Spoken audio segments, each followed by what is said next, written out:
Historiako gobernu progresistena, historiako jipoi progresistenak ematen dira Kadizeko protestetan. Nola da posible ezkerrekoa izan behar dela suposatzen den alderdi, sindikatu eta talde batzuek konservadoreak deklaratu ohi diren posizioak hartzea, ez? Galdera hauei eta gehiagori helduko diogu, sentsazio orokorra delako askotan, ja ez dakigula nor dagoen eskubian, nor dagoen ezkerrean, nor dagoen goian eta nor dagoen behan. Beraz, hau eta askoz gehiago lantzeko, gaur ongi etorri Burdin Hasiera.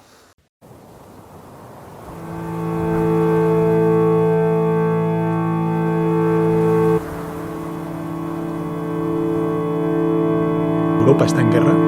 Europa está en guerra. Estamos en guerra. Quien quiera paz, se prepare para la guerra. We must act like any wartime. Nous sommes en guerre.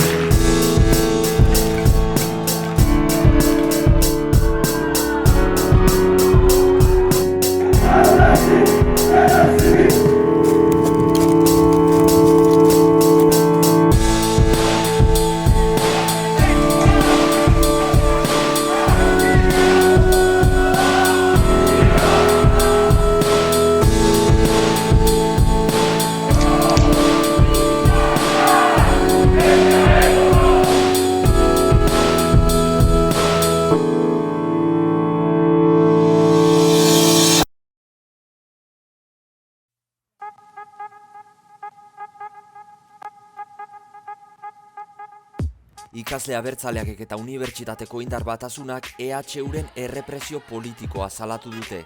Izan ere, pasaden ikasturtean lan politikorako espazio baten alde borrokan ari zirela, ikasleak kanporatu egin zituen ertzaintzak Ibaetako kampusetik. Bada gertakari albiste da orain, izan ere, 20.000 euroko isuna jaso dute. Gauzak horrela prentsaurrean ikasleek exigitu dute EHUk egin diezaiola aurre hark eragindako egoerak ekarri duen isunari. Familia bat etxegabetu dute Bilboko Abuzu auzoan. 2 emakume eta 2 haur dira kaleratu dituztenak, senar ohiaren tratu txarra jasan behar izan zituen, hoietako batek hain justu etxearen usufrutu eskubidea gizonak daukalako, kanporatu du ertzaintzak familia. Giltzak ematen ez bazituen etxebideko etxebizitza ukatuko ziotena mehatxu eginda. Lortu dute familiak etxea utzezan. Ildo beretik Gasteizen 23 pertsona etxegabetuak izateko arriskuan daudela salatu du etxebizitza sindikatuak. 5 familia eta ostatu batean bizi diren 16 maizterren egoera salatu dute. Osasun larrialdi egoera ezarriko du berriz Eusko Jaurlaritzak. Bide beretik gorenaren onarpena jaso eta gero indarrean da COVID ziurtagiria ere. Nafarroan, Nafarroako auzitegi nagusiak baimendu zion COVID ziurtagiria ezartzea Txibiteren gobernuari. Badira ziurtagiriaren aurkako protestak osasun krisiaren aterkipean, osasun neurritik gutxi eta autoritariotik asko duten neurriak hartu direla salatu du GKSek Nafarroan. Elkarretaratze jendetsuak egin dituzte Iruñeko Sarasate pasealekuan eta Elizondon. Espainiako polizia altzairuzko borra edagarriak erabiltzen hasiko da. 25.529 erosi ditu Espainiako Barne Ministerioak, besteak beste istiluen aurkako polizia unitateentzako izango dira. Metro erdi baino gehiagoko luzera izan dezaketen armak disuasio efektu psikologikoa duela ziurtatzen dute, zabaltzean egiten duen zaratarengatik.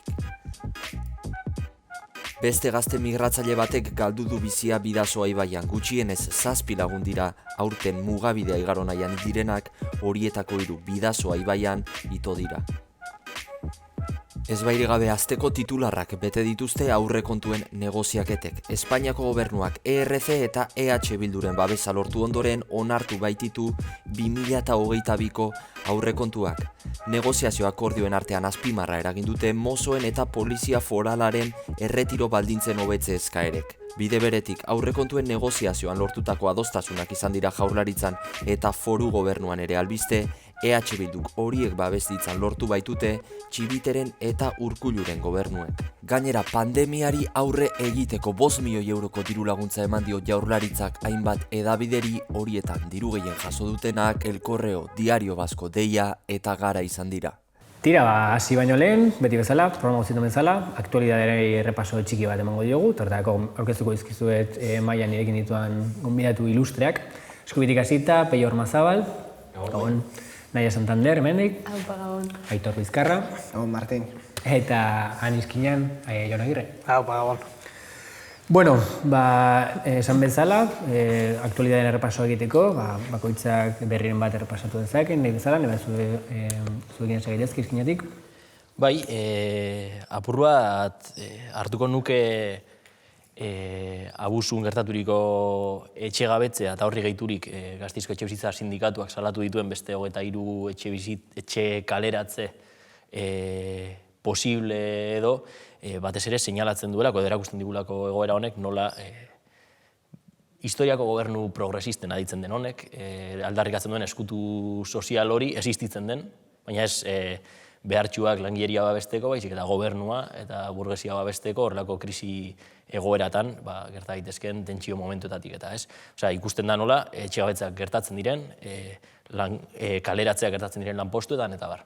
Honekin aipamen txiki bat egin nahiko nuke ere bai, izan ere basakeria kapitalistak erresistentzia espresioak sortzen dituan hemenka, bai etxetik joateari uko egiten dion familia, lanpostura aferratzen den langilea eta bar, baina kontuz uste dut hartu behar direla erresistentzia espresio hauen garapena, ez? Ikusi gulako adibidez auzoan nola etxe kaleratzeak posibilitatzen dituen marko juridikoa sostengatzen duten zenbait alderdi eta posizionatzen diren etxegabetze horren kasuan bertan, beraien irudia zuritzeko etxegabetzearen kontra edo, ez? Ordan hortik hartu nahiko nukenik notizia hau.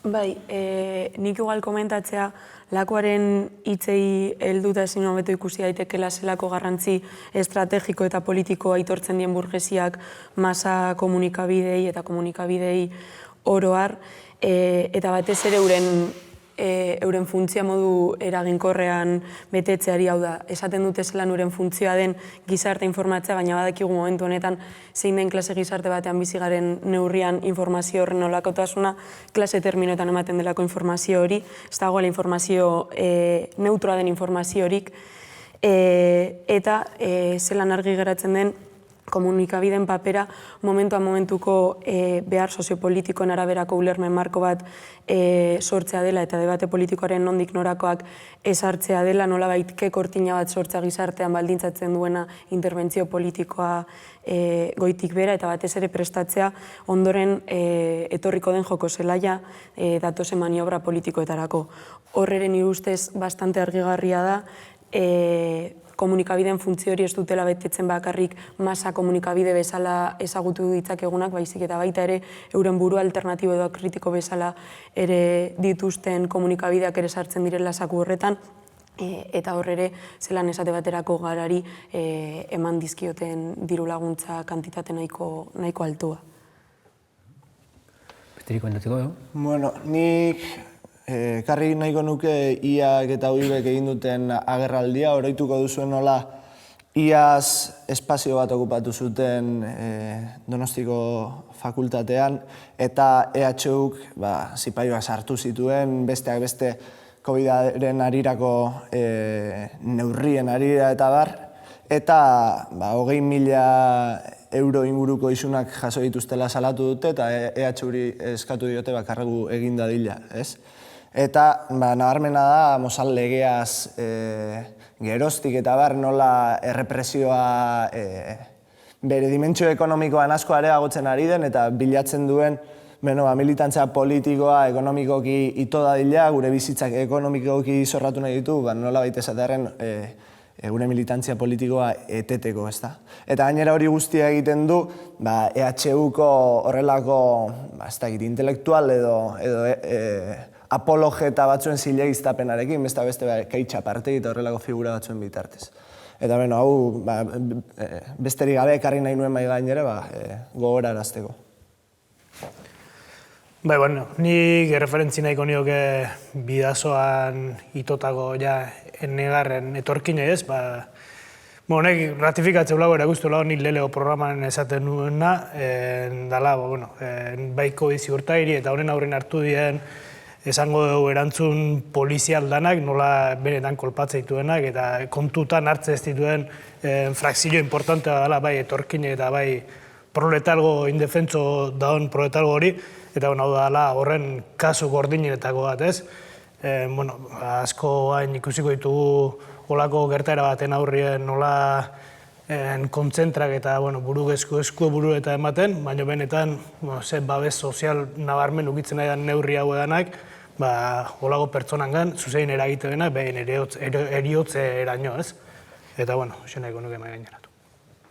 Orduan, honi pixka bat jarraipen egiteko, edo gaia kokatzeko pixka bat, askotan hitz egin da, mugimendu sozialistatik askotan bereziki, proletarizazio prozesu bat, edo gutxi gora bera, bizitzaren kostua handitzen ari den heinean, soldatak gero eta bajoago direla, edo orokorrean bizi kalitatea edo bizi baldintzak okertzen ari dela, ez? Krisi testuinguru honetan edo, hitz batean esan da, sinpleki esan da, jendea gero eta jodiduago bizi dela.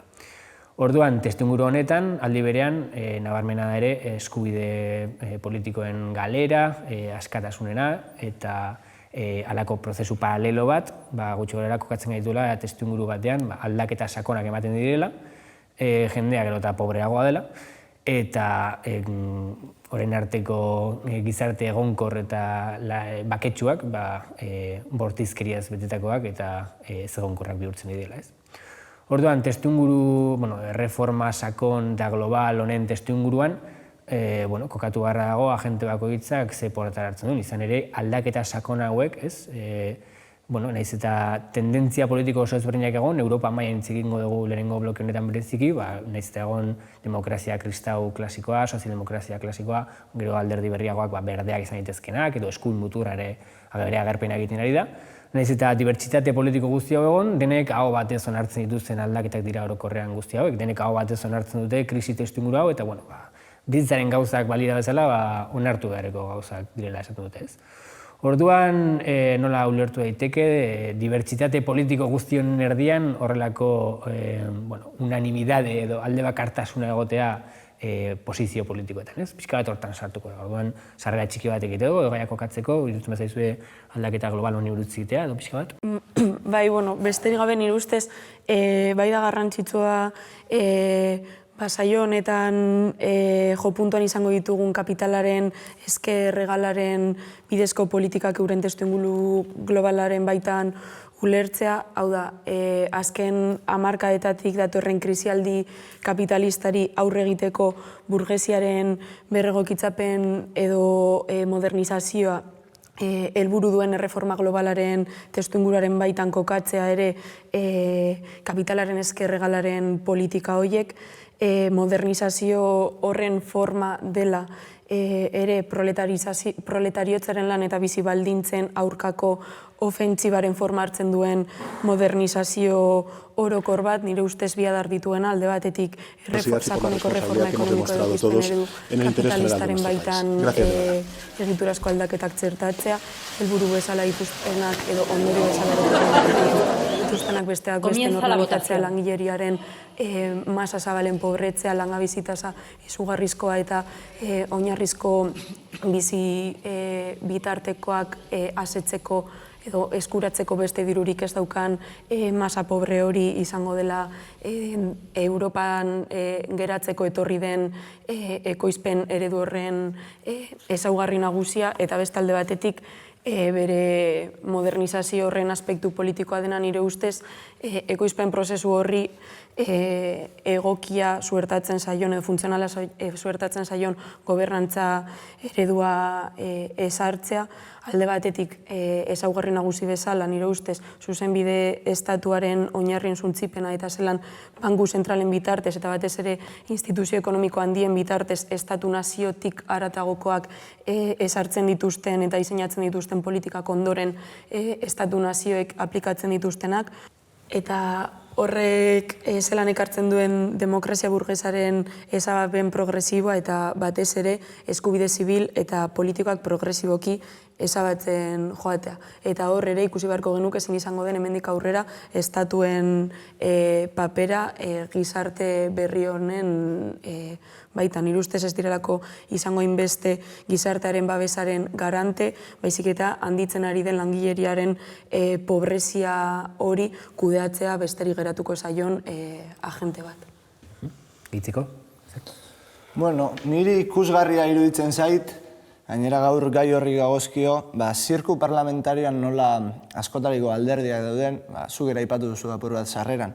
Eta, areago, Europa oso aberatsa da tradizio politikoetan, eta ikus ditzakegu, gaiak gai, ikuspegi feministago batetik, ekologistago batetik, ez tegit nondik begiratzen dieten hainbat alderdi, edo estatuaren arabera homonimoak lirateken alderdi nola matizak dauzkaten, adibidez, Espainiar estatuan PP-ek horrelako gertutasun bat izan dezake frankismoarekiko bere homonimoak Ingalaterran horiek demagun ez daukate horrelako zenidetasun politikorik eta bar. Teoriak alderdi konservadorea dira Inglaterran, ez da? Bai, hori da. Eta askotarikotasun horrek, baina nola baita esatearen, edo hainbat alderdi formalek osatutako parlamentarismo horrek, oinarrian dauka horrelako batasun bat, nahi aipatu dituen erreforma ekonomiko eta politiko horiek guztiak ari direlako Europa osoan aho batez ezartzen. Eta haude, askotariko alderdiak gobernuetan.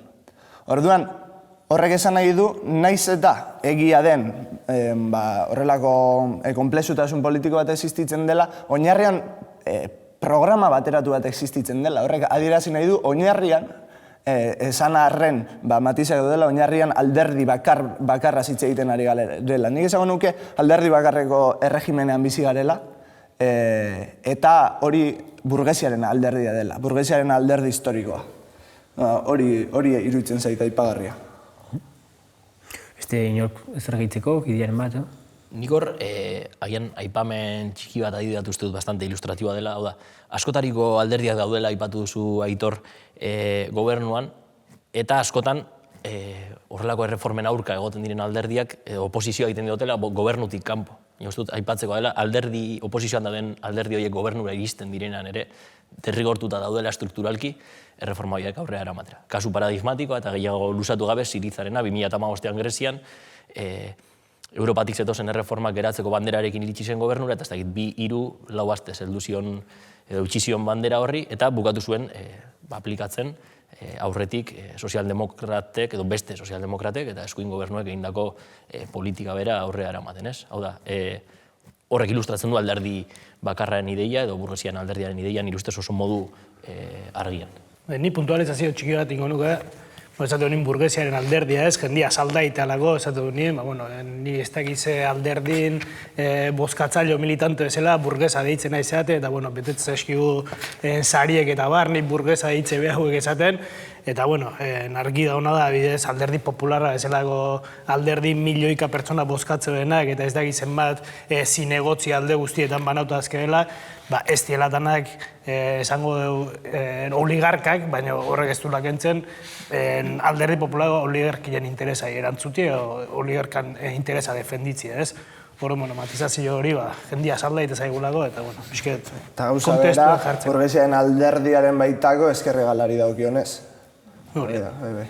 Si piensas votarme creyendo que al fin y al cabo, cuando sea presidente del gobierno, me cortaré la coleta, viviré con guardaespaldas y me vestiré según lo que me digan unos asesores de imagen, gracias, pero no me votes. Si me votas porque crees que después voy a ayudar a formar gobierno a cualquiera, con tal de que no suban otros, gracias, pero no me votes. Empieza a escribirse en España el fin del bipartidismo. Guk erabakiten dugu. Nork erabakiten du? Nork! Porque estos artículos desaparezcan de aquí. Lo estamos diciendo bien alto y bien claro. ¡Somos la alternativa! 20 mugimendutan, 10.000 peoi beltzek urrats bat aurrera. Este año que empieza, 2015, podemos hacer historia.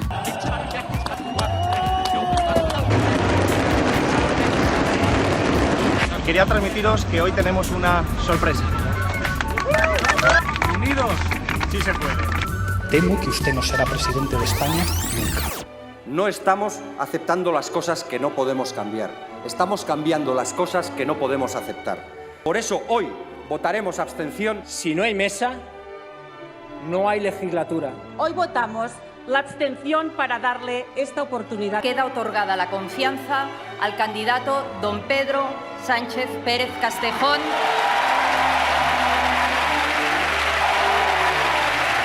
En definitiva, un gobierno progresista, con un proyecto, yo diría, ilusionante.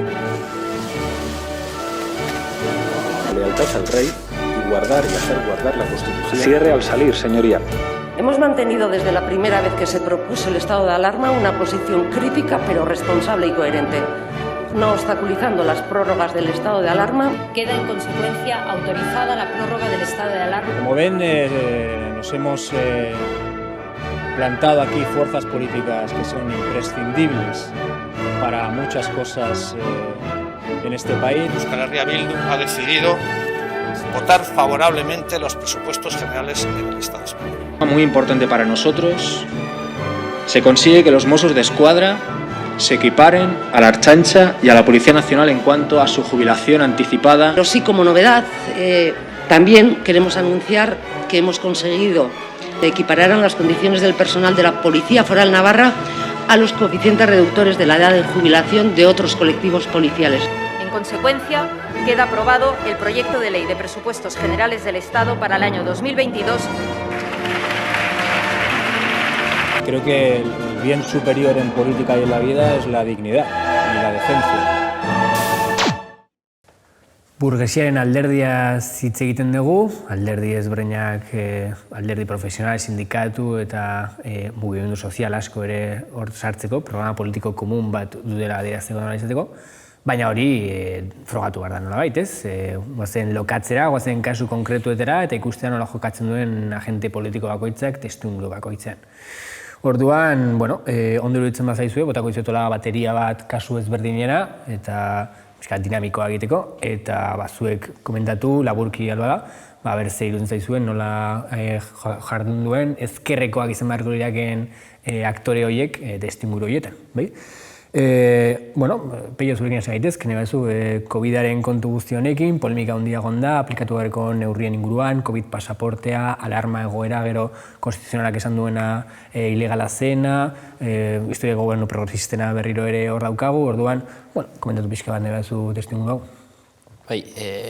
Lokatzetara jitxiko gara, frogatuko dugu, baina uste dut nahikoa frogatzen duela burgesiaren alderdian ezker regalak, sozialdemokraziak bere praktikarekin egiten duena. Eta esango nuke jendearen zentzu komuna ere konturatzen dela, badagoela nolaiteko uniformidade bat alderdien artean, eta horrek ere ekartzen duela abstentzioa edo politikarekiko edo politika profesionalekiko gorroto bat. Orduan uste dut, bidearen parte bat behintzat eginda dugula, eta egingo duguna dela, zentzu komun horretan dauden zenbait gauza atera, hori behintzat nire asmoa. Behin apunte hau eginda, COVID-aren gestioaz jardu naiz apur bat, ikusten da zein diren proposatzen dituzten neurri estrellak edo, ez dago medikurik mailan, baina uste dut nahikoa dela jakitea 90% bakunazio tasa baino altuagoa duen leku baten pasaporte COVID-a sartzeak zezentzu izan dezaken, ni ustez urria, hau da, askoz jota behartu dezakezu 110 horretatik parte bat gehiago bakunatzera edo baztertu dezakezu sozialki, baina kontagio tasak horren altua daude, izango da, beste 180 horretan zerbait txartu dagoelako, edo bakunak ez direlako efektiboak, edo neurriak ez direlako efektiboak, edo enaiz sartuko, enaizelako medikoa, baina arazoa ez dut uste horren beste denik bakunatu ez den jende hori, eta kalean ere maskaria jarriko omen dutela esaten dute, frogatu dagoenean erabat, kalean ez dela kontagiorik apenas ematen, ezta? Horren, ze izkutatzen da neurria hauen atzean, nik uste apurat nahiak hasieran esan duenarekin lotuta, demokrazia burgesa edo estatu eredu liberalaren oinarrien kontrako eraso bat, aprobetxatuz sok egoera bat, edo jendeak duen inpaktu edo beldur hori birusaren aurrean, minatzeko pixkanaka orain arte Europako erregimenak ezaugarritu dituzten hainbat elementu. Adibidez, alarma egoera bi ilegalak direla esan du auzitegi konstituzionalak, reakzionarioaren organo batek ere esaten du ilegala dela, diktadura baten bizi izan garela praktikamente urte betez, eta hor geratzen da. Uste dut hori dela, ideologikoki, pixkanaka askatasunak murriztu eta totalitarismo orantzko bide bat egitea, zaintza, osasuna eta horrelako aitzakiekin. Aktualidadearekin jarraitu dezakegu, Jon, nebezu Kadizeren kasuan sartu baitezke, ere oso polemikoa eta fama handikoa izan da. Bai, bueno, ni esango nuke Kadizeko beste hainbat sektorekin bezala ez, bai erantzuteola Europa mailatik datorren restrukturazio ekonomiko industrial baten, errentagarri izetie lagatzen nahi da hainbat frakzio, gainetik kendu erdiela. Eta bide hortan, ematen nahi dien burruka ikusi dugu zein dan ematen nahi zagun erantzune, ez? Ni uste oso esanguratsu edala, justu fasismoen bildurrez eta fasismo alderdi fasistak gobernatzien beldur hortan esan zebenak nola, behen kontra esanak trabauta ez, jarri berko zituen martxak hainbat, gaur egun daun, gobernu progresista hau, euneko goie soldatie polizilei, tanketak bialdu ditue olako errepresio neurri bortitz bat egon da lehenengo esango du konflikto esanguratsu baten aurrien, eta ikusten da ni izteitela fasismoi bidie guzti zirikita dagoela, justu kritikatzen aizean hori, zuian martxan jartzen zuen, auspo bat ematen zuen, ni izteit fasismo etortzeanin, ze gehiago egiteko gai izangoan, ze bidean abintze irikitala egio gero tankik atatzituen inkarin ezin gozu ezen esan, zeu izen zanin lehena tanketakin erreprimitza jute zanin, olako piketeo greba baten aurrien, ez? Hor, bintzet, esanguratxoa puntu hortatik. Jarraitu ezakegu Kadizekin zerikusia handia duen kontu batean, eta da poliziaren kontua. Peiok azaldu duenean adibidez COVID-aren inguruko politikaetan, zentrala izan den figura izan da polizia ereduarena edo poliziaren erabilerena, eta berak ez da inbeste sartu, baina COVID ziurtak ere ez egiten duen eta bar, azpimarratu daiteke gaia gaurko programan, hain zuzen ere, COVID ziurtakeriaren defendatzaile sutsuenak izan direlako ezkerrekoak izan beharko liakeen alderdi batzuk, ez? Eta horrein gertatzen da poliziarekin, bai Kadizen eta beste kasu askotan, COVID-ak ekarri duen kontrolo sozialean edo beste testimoni askotan, figura poliziala gehien babestu, auspotu eta zaintzen ari diren alderdiak edo fakzioak, izan dira izan ere ezkertiarrak izan beharko liakenak. Orduan, pixkat hortan sartu gaitezki, irutzen zaizu? Bai, uste dut aurreko programan ere esan nuela, polizia eragile kultural oso garrantzitsua dela eta zeindu beharra dagoela. Mertxe aizpurua atera zen, okerrezpanago joan den astean esanaz, badirudi mertxe aizpurua jarri dutela boska propolizialaren biltzaile arduradun gisa, botiloien hauzia eta pilpilean zegoenean polizia eredu preventibo bat aldarrikatzen zuen, orain bera atera dute esaten nola foralei jubilazio adina jaitsiko dieten, eta bar. Hau guztia ulertu daiteke lehen aipatzen genuen burgesiaren alderdiaren logikaren baitan. Alegia, bake soziala ordaintzeko geroago eta baliabide gutxiago dagoen sasoian, non ezten nitxura guztien arabera konsumorako sarbide masiborik izango datorren ziklo ekonomikoan, ongizate estatua deusestatzen ari diren, labur esan da, bake sozialaren presioa ordaintzeko prest, ez dagoen sasoiotan burgesia. Subentzio publikoekin. Hori esan nahi dut. Egiten ari direna da, beren txoke indarrak olioztatu, prestatu, eta langile klasearen aurkako gerra sozialerako preparatu. Eta hau, hau zera bat da, adibide partikular bat bakarrik da, baina poliziaren, bestakit, polizia zaintze bat gertatzen ari da orokortua kapitalaren alderdiaren edo burgesian alderdiaren ezker egaletik. Hori nabarmena da. Bueno, bat ere egin jarretuta, igual ziurrenik behartua da ikutzea ere aurrekontuen gaia, ez? Azken finean, erabakitzen direlako enora bideratu baliabide, estatuaren eskudo duen baliabideak, eta ez da hori nahiko esplizitua izaten da, bakoitzak hartu beharreko posizioen baiten, ez? Neoliberalak alde batetik eta bestetik ezkertiarek izan beharko litzake. Hori da, suposatzen dena, hola banatu beharko litzake panorama politikoa, baina gero ikusten da, posizioak pixka bat aldre besten direla eta ezkerterak izan beharko duzkenak oso politika arraroak defendatzen ari dela aurrekontuetan, ez? Pixka bat hortan sartu gaitezke. Bai, nire ustez aurrekontuen auziarekin gauza asko esan genitzake, alde batetik nire ustez aztertu beharrekoa da zein izaten ari den EH Bilduren papera, zein izan den bai hoien negoziazioan eta bai euren onarpenean ere bai, horreren nire ustez sainalatzea zelan Otegik esan dion bere militantziari inkondizionalmente onartuko babestuko duela Espainiar gobernuaren ia edozein neurri. Eta gainera, zelan ari diren hori guztia egiten, duela hainbat aste Bilbon egin zutenean mobilizazio bat, lelopean lortu arte, edo Euskal Errepublika lortu arte lelopean, nolabait aldarrikatzen zuena Espainian ez dagoela ezer egiterik eta beraz behar dugula Euskal Marko propioa, baina justamente EH Bildu da, hau da, hoien mobilizazio horren deitzailea da Espainiar estatuan den politikaren agente fundamentalenetako bat.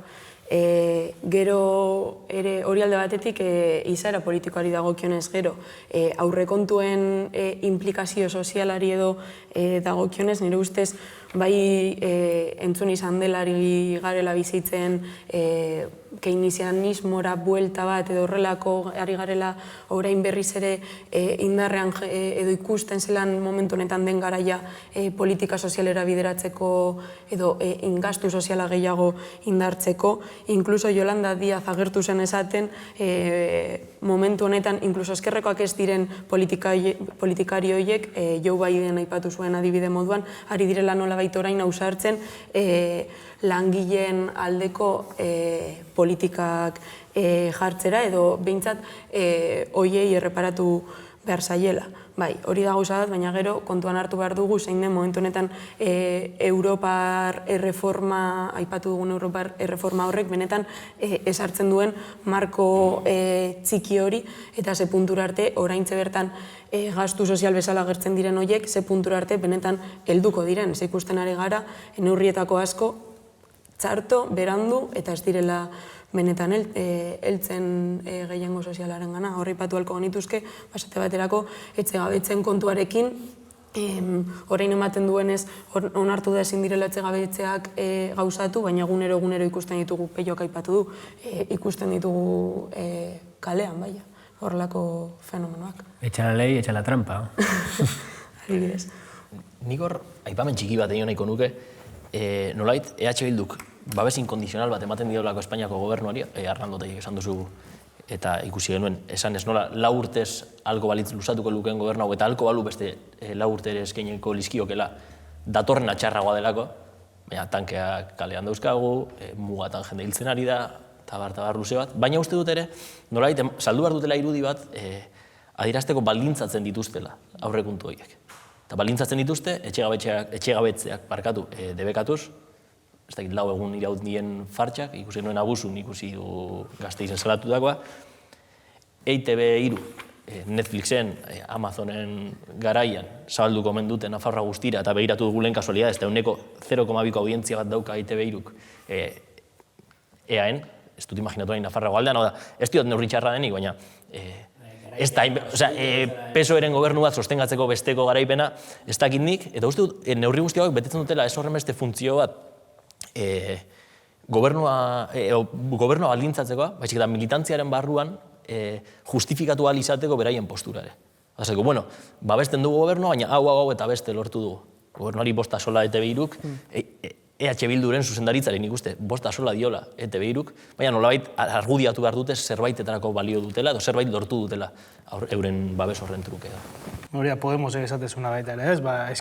Ez dakitzen bat osea, ezkeu, representante bakarria ezkeu, baina gehiago ukitago egunien, dan aldako dugu, eta horren adibide garbile Siriza izan zioen, gobernuaren aipa esun bezala ez, gobernura jauza nien, eta benetan aurre emati nahi zituen, o esatezun aurre emango zitula, esatezitun neurrile implantatzea dizanin, moztu zioela ekoa eta esan, bueno, zuek seguruna baita ere, hori dana lortze zuen nine, ezingo zu ezerrei, benetan baldintzauta zaudete, beste hainbat faktoren gandik, aipatzen egan Europa eta Fondo Monetario Internazionala eta bar. Argi geratu da, adibide konkretu askoren bitartez, argi dago sozialdemokraziak adibide asko uzten dizkigula analisia hau egiteko. Argi geratu da, edo defendatu da behintzat, burgesien alderdiaren parte izango liakela, ez, termino politiko, analisi politiko honetan. Baina, honek, egin batean, lehen esan dugun bezala, ez, zentzu komunaren aurka egiten du, nik ikusten dut, eta gobernuan dauden alderdea dira partido sozialista, partido komunista, eta nominalki bada ere, bintzat, ezkerrarekin identifikatu beharko litzake. Horrein ikusten ditugu banaketa argiak, memoria historikoaren legeen inguruan, edo abortoaren legeen inguruan, badaude eztabaida klasiko batzuen nolabait banatu nahi dituztela, edo ezkerra eta eskubia, Podemos bat edo Vox bat ikusten baduzu, ikusten dira kolore batekoa edo bestekoa, alde batekoak eta bestekoak argi eta garbi identifikatzen dira, ez? Orduan, nola sakondu dezakegu, edo nola argitu dezakegu ezkerrak mantentzen duen folklore hori behintzat, edo ikusten bada, ikusi badugu kasu konkretuetan, Kadizenean, COVID-arenean edo alakoetan, ikusi bada ezkerra izan beharko lukeenak bukatzen duela, defendatzen, azkenean burgesien alderdi osoa defendatzen dituen neurri berberak, matiz txikiekin bada ere, nola mantentzen du oinarri sozial bat, edo nola mantentzen du konbentzimendu bat, edo irudi sozial bat, nola esateko, kanpora begirako irudi publiko bat, oinarritzen dela folklore, edo itxurakeria, edo irudi ezkertiar horretan, edo zerekin identifikatzen dela, nola mantentzen da, ez? Pixka bat horrekin sartuko gara, edo iruditzen bat daizuen.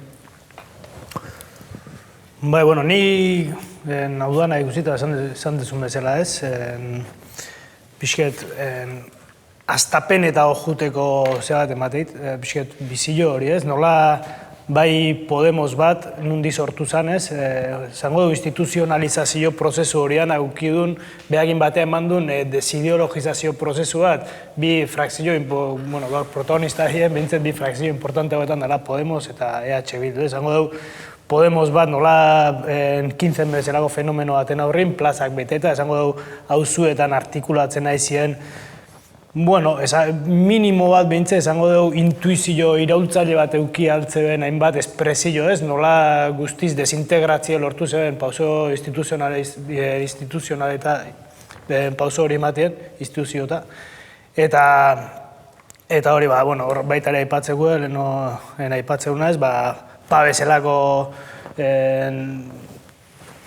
talde bat esango du, nola desartikulatzen, arko kuadro militante handiena, nola behien filatan ezarri sartu ziren, ez? Esango du, estatu mailako momentu honetan fronte importantienetako bat, indartsuenetako bat desartikulatzen, ez? Bai auzuetatik hasi, bai plazatago deskontentu hori dana, eta, beste aldetien, esango nuke, EH Bildu bezalako bat, ilegalizazio prozesu baten ostien, esango du, kaleko mugimendu hori auspotzeko, eta, horren bate zituen, hainbat ez promesa instituzio eta jautaku nola hobetu halko zien, kalin emate zien beste hainbat mugimendu, lortu una justu kontra guiten, lehen aipautago, desideologizazio prozesu horren baitan, ez? Esateko indala 10 urte, zeinek esango zion, Granden Marlaska bat, barne ministroa hon, talde bati, boska utziko zioela, investidura aurrera atatzen Espainio gobernuen, ez? Esanguratxo bintzet, aztapen horietatiken gaur egunea emandan bai desideologizazio prozesu hori, instituzionalizazio prozesu horrekin batea bi aldetatiken. Argitzearen plataforma afectados por la hipoteca, stop desahucios edo bezala gazagutzen diren plataforma hori. Nidu nahi zer gehitu edo? Bai, aipatu duzu, ez? Nola kamuflatzen diren, nola bereizten duten euren burua gainerako, hau da, burgesian alderdia hitz egiten dugu singularrean, baina gero hitz egiten dugu alderdi politiko ezberdin, ugari daude, oinarri horren gainean proiektu politiko ezberdinak ere egitzen dituztenak, sobera hitz egin dugu agian Euskal Panoramaz, baina uste dut PSOE ere hitz egin behar dugula. Zane dut, Espainiar estatuan burgesiaren alderdiaren adierazpen garatuena nire ustez, efektiboena oligarkiaren planak aurrera eramateko, esan nuke PSOE dela. Eta PSOE babesten dutela bestelako esker alderdiek erretorika edo diskurso antifasista batekin. Etorriko dena txarragoa denez, babestuko dugu alderdi sozialista. Eta horregaitik justo, da PSOE, nire ustez, Espainiar estatuaren kasuan, burgesiaren alderdiaren alderdi politiko efektiboena zergatik.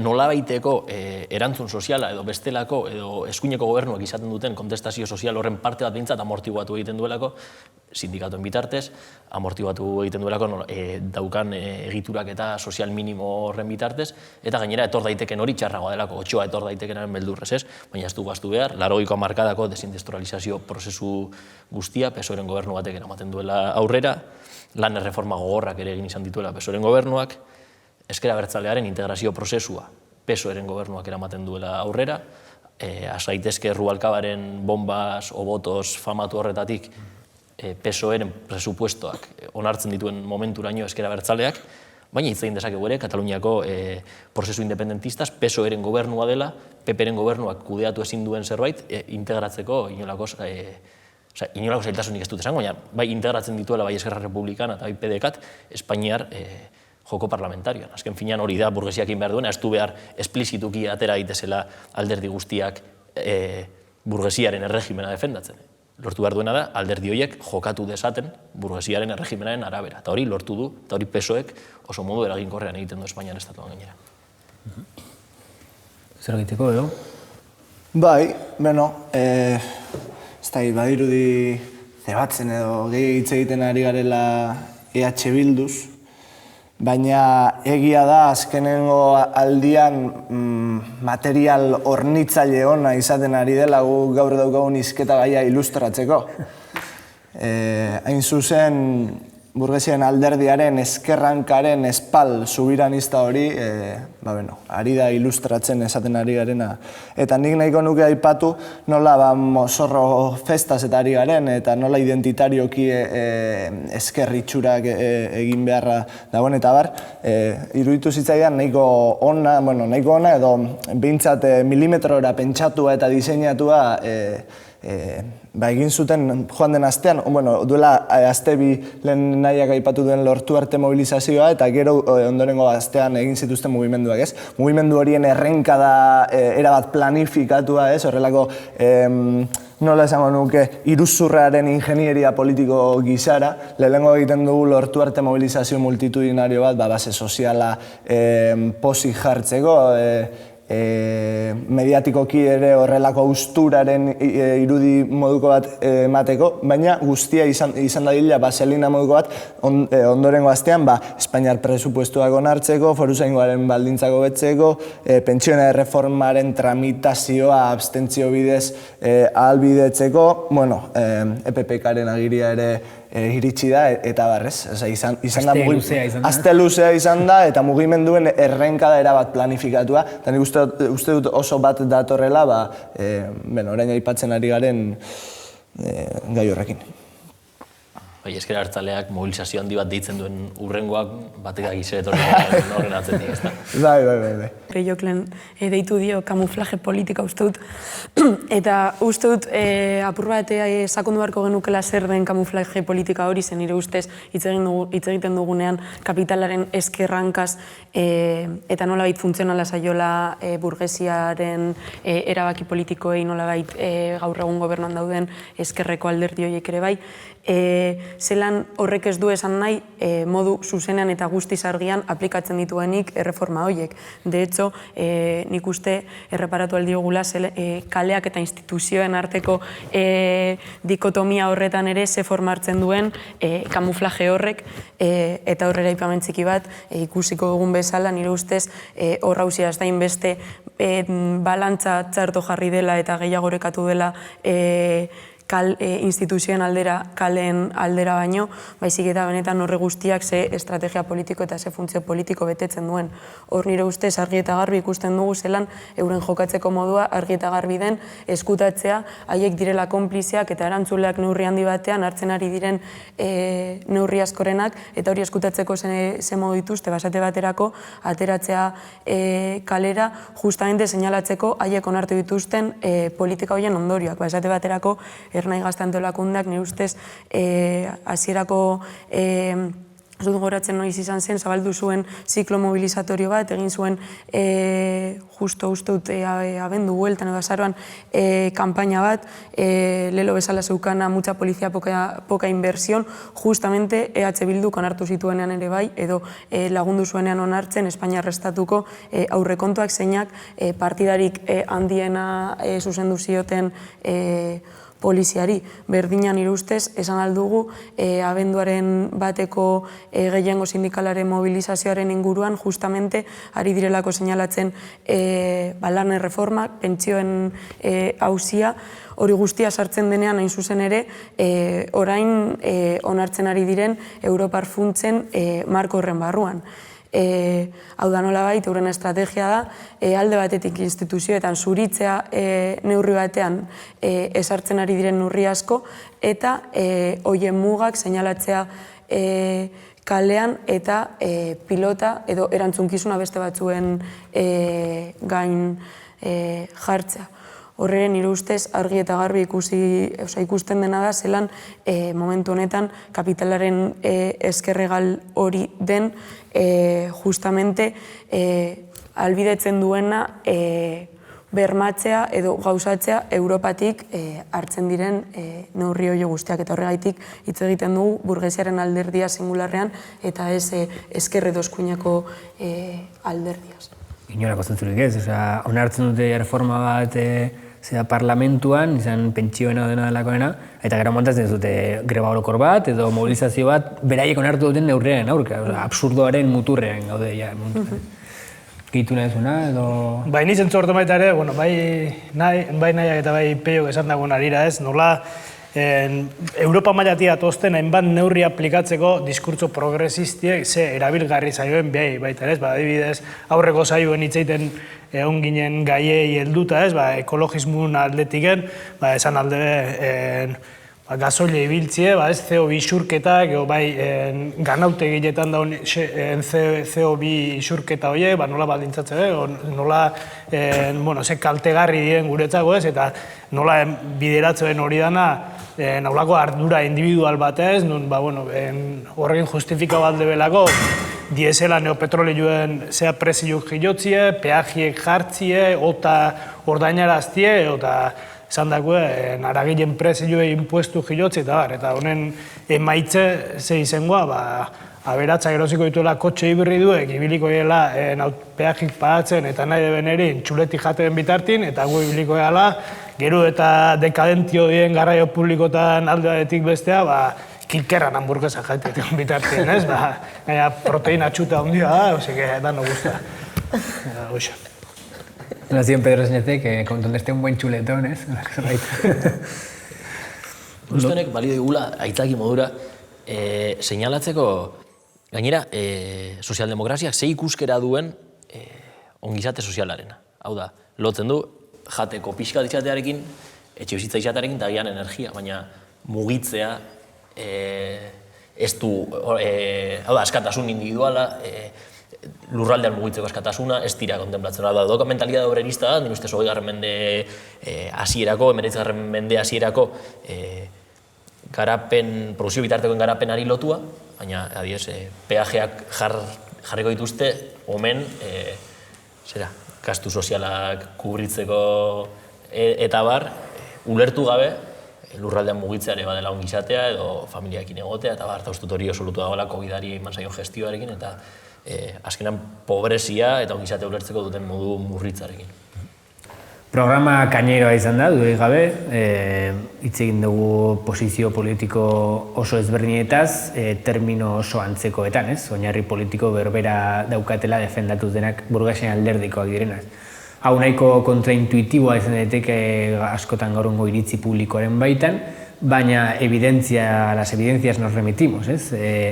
Aztertu dugu ez termino abstraktuetan, baizik eta kasu konkretuetan nola ez den traizio puntual bat langile klaseari alderdi eta sindikatu asko egiten dutena, baizik eta sistematikoan zerbait eta berein programa politikora lotua dagoena. Hori da esan nahi dena eta hori dena errepikatzen jarraituko dena, programa honetako jardun politikoan. Honen bestez, honekin amaiera emango diogu Burdin Jesiaren programa honi, mila esker horregotegatik eta hurrengoan ikusiko gara.